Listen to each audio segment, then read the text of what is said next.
नमस्कार प्रणाम। हम अहाँ सबके डॉक्टर आशुतोष कुमार झा जे भी अपन सबके मिथिला से जुड़ल छी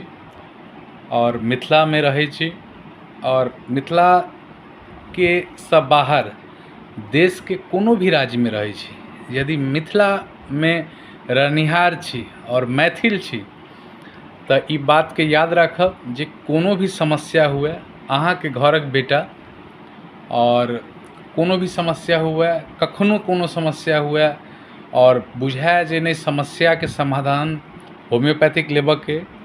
तब बेहिचक अपना बेटा के, अपना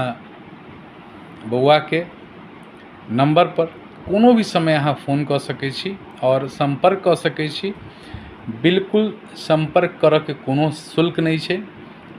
मेडिसिन फ्री ऑफ कॉस्ट अहाँ के कुरियर के माध्यम से भेजल जाएत, कोनो अहाँ के डिलीवरी कॉस्ट नहीं देबऽ के,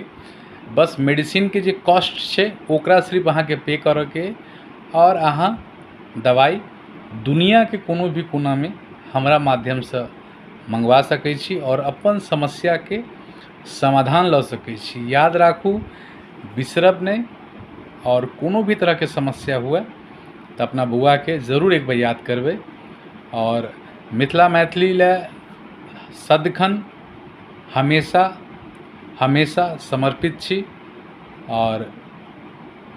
कोनो भी समस्या हुए तो अहाँ बेहिचक फोन करब और हम ओकर समाधान जरूर अहाँ तक पहुँचाएब।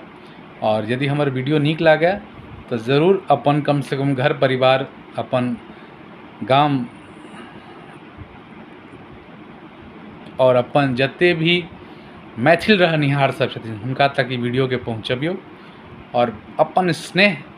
एनाहिते यूट्यूब परिवार से जुड़ कर बनेने रहियो। बहुत रास लोग हमरा यूट्यूब परिवार से जुड़ल छथिन और बहुत स्नेह करै छथिन, बहुत प्यार करै छथिन, बहुत आशीर्वाद दै छथिन। जय मिथिला, जय मैथिली।